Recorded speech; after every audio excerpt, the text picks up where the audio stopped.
Aloha. I came from DC today, but I will be on my way back to Hawaii tomorrow.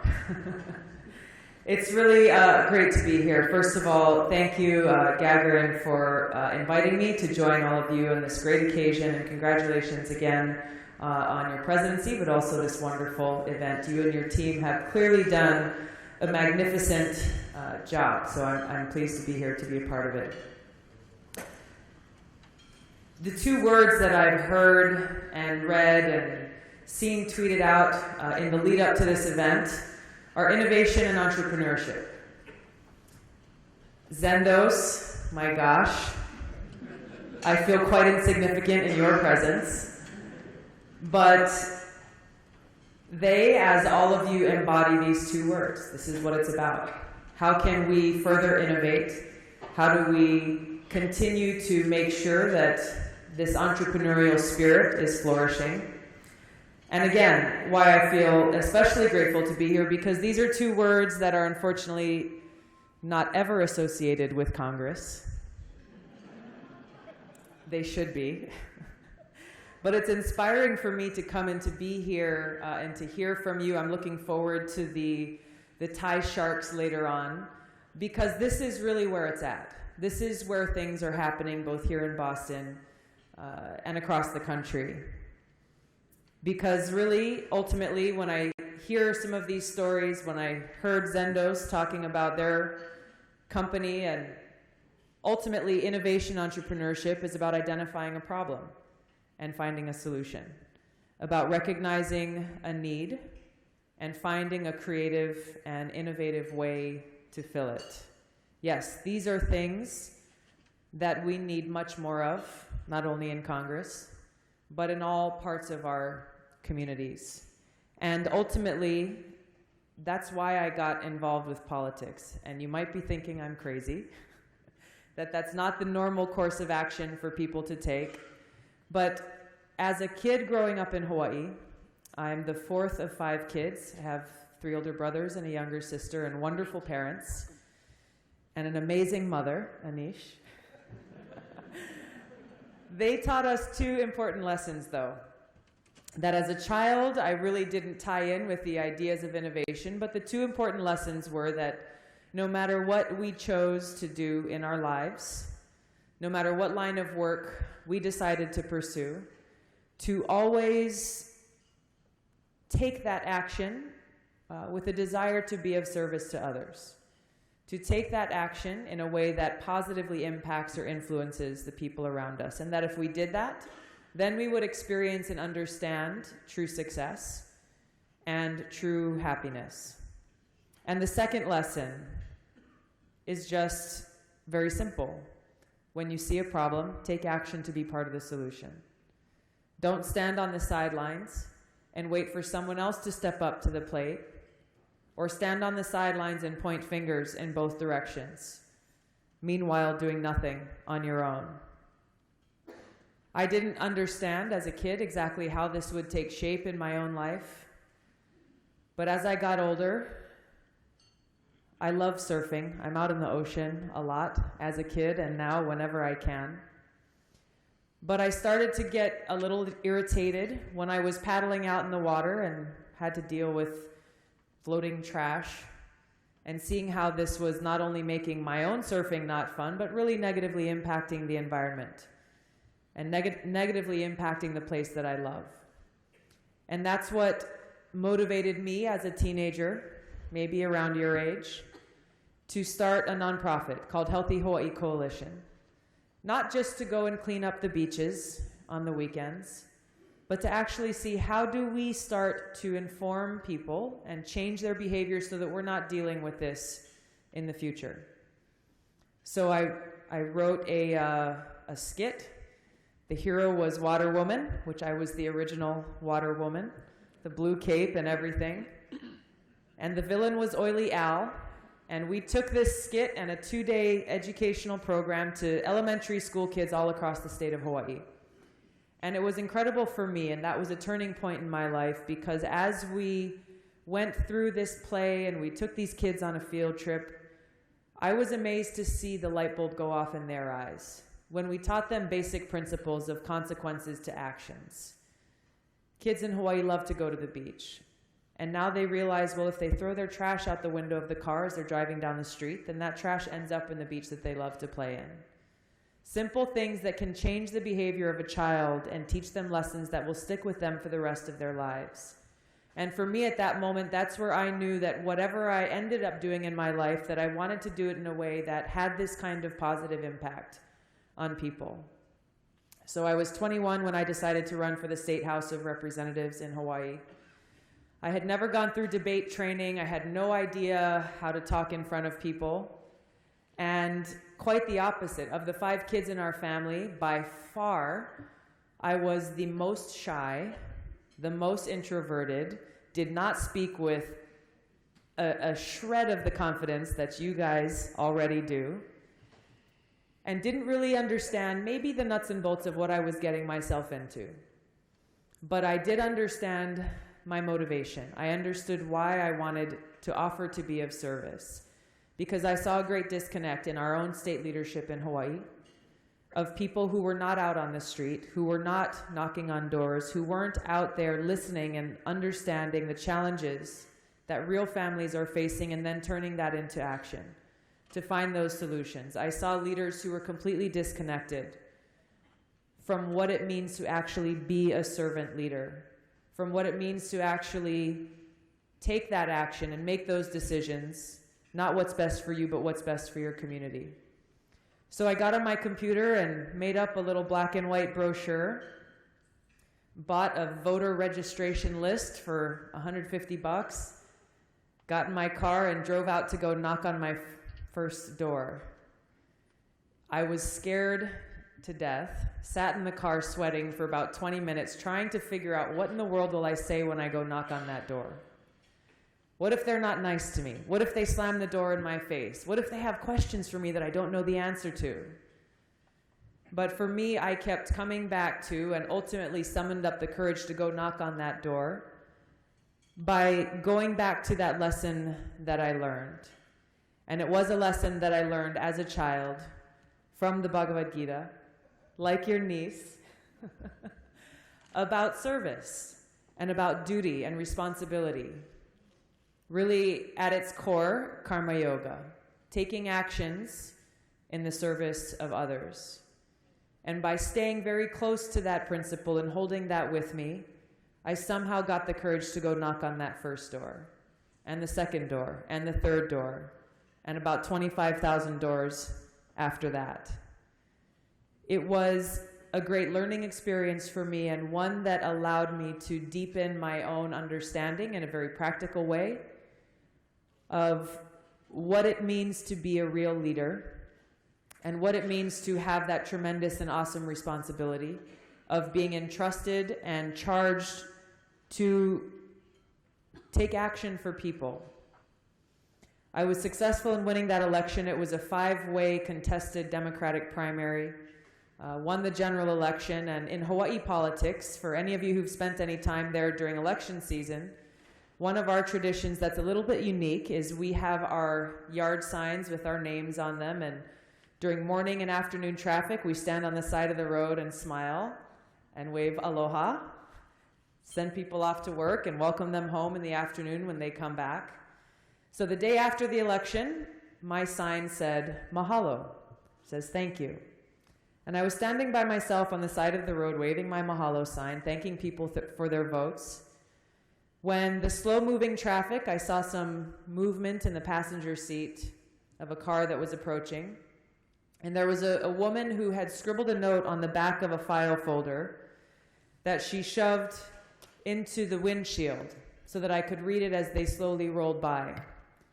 And on the back of that file folder, in big letters, she wrote, "Don't let us down."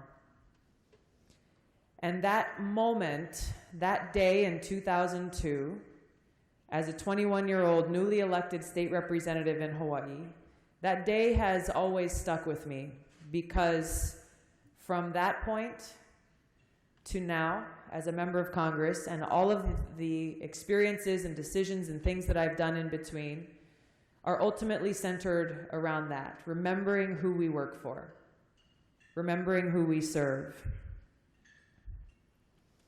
I served one term there in the Hawaii State Legislature, had enlisted in the Hawaii Army National Guard halfway through that first term when our National Guard unit, our brigade combat team, was activated for duty in Iraq. It was an 18-month-long deployment and the first deployment for our unit since Vietnam. I was assigned to a medical unit at that time, and someone had filled the slot for the job that I was trained in, and my commander came and said, "Tulsi, great news. You don't have to go. You get to stay back.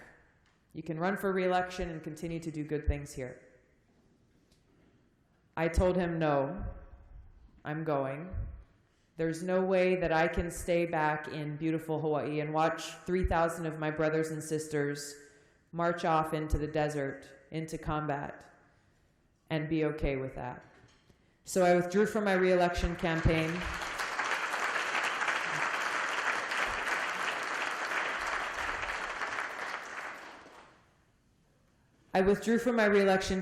Got trained in a different job, and was able to deploy with my unit on an experience that completely changed me and all of us. An experience that taught me incredible lessons and gave me a perspective that I'm grateful for, even in all of its ugliness, even in the difficult times and the difficult lessons that were learned, because it allows me to view things in a way that's real, view things in a way that helps me to understand the fragility of life, how precious our time is, and the many blessings that we have. One of my jobs on a daily basis there in Iraq, we were about 40 miles north of Baghdad with our 3,000 soldiers working in 4 different battle spaces in the country. And one of my responsibilities was to make sure that every single one of our service members was receiving care if they needed care, to stay in country, or if they had issues medically, that they were evacuated and sent home. And part of that was every day going through an email that listed by name every single injury and casualty that occurred in the entire country in Operation Iraqi Freedom. And to go through that list name by name, injury by injury, to see if any of our Hawaii troops had been hurt.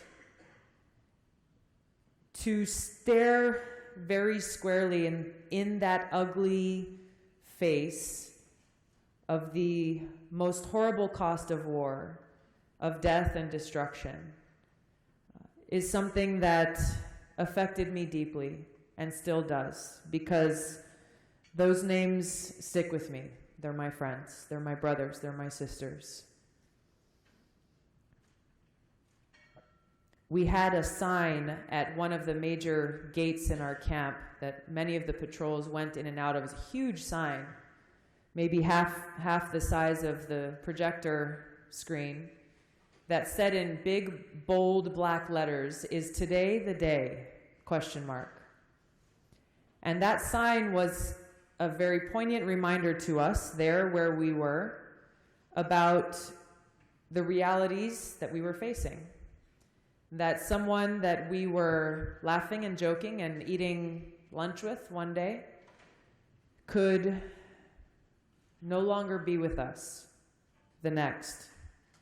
I found myself very often in my cot, in our tent, with my head stuffed under my sleeping bag, my rifle and body armor next to me, taking shelter and reading my Bhagavad Gita with a flashlight, reminding myself about the teachings there of the eternality of the soul, the temporary nature of this body, and always recognizing that with the limited time that we have, we need to dovetail it in the service of others, in the service of God. And that is what is at the core of why I ran for Congress. To take those experiences that I had at a time when our nation has fewer veterans serving in Congress than ever before, at a time when our veterans are being disrespected and dishonored and not cared for, at a time when we have many leaders who forget what it means to be a servant first, to be a public servant.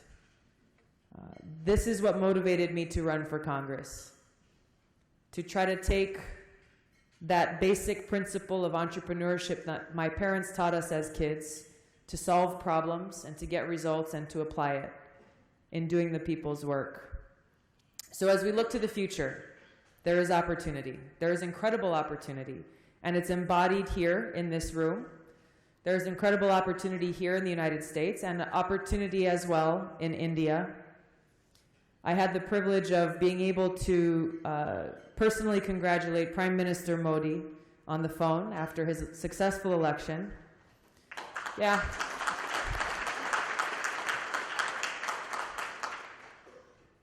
And it meant a lot to me to be able to speak with him because, from what I know of him, he's somebody who knows how to get things done. And he's someone who embodies the same kind of leadership I'm trying to bring to Washington, a leadership that goes beyond party politics and focuses on uniting people and bringing people together to be a servant leader and to get results. A few months ago, I co-founded in Congress something called the Future Caucus with one of my colleagues, a Republican named Aaron Schock from Illinois. And he's a young guy. We're the same age, and we started talking to each other, and early in the morning we're working out in the gym and recognizing that as we aired our own frustrations about what are we spending our time on, what are we actually accomplishing, there's so much busy work that goes on, but what's really getting done? Are the problems that are facing us today, are we solving them in a way that's more than just filling a pothole or putting a Band-Aid on another issue? Are we solving these problems in a way that will positively impact the next generation, that will set us up for success in the next 20 years, in the next 30 years? And the answer is no. We're not doing that. We're putting Band-Aids on policies that were written in the 1930s and 40s and thinking that that's going to be sufficient, not only to deal with the problems today, but that somehow that will be sufficient to set us up for success and be competitive around the world. The answer is no. So we formed this Future Caucus with this idea of creating a platform of bipartisanship in Congress to identify these problems and to work together to find solutions, but also to engage people like you, people who are on the front lines, who have the boots on the ground, who are doing things and recognizing here are some of the obstacles. Maybe Congress can do something about eliminating them. And also people like yourselves who are innovators, who see how we can do things better in delivering service to people, how we can bring that entrepreneurial spirit and the innovative ideas that you have into making it so that our government works better for you. So this is what I'm excited about in the future, because collectively, individually and collectively, this is where our responsibility lies. That we are not going to be the ones who stand there and point fingers in both directions. That we will take action in our own way, whatever that may be, to be a part of the solution, to deliver results and understand that lesson that my mom taught me as a little girl, that success and happiness is truly found in the service of others. Thank you very much. Aloha.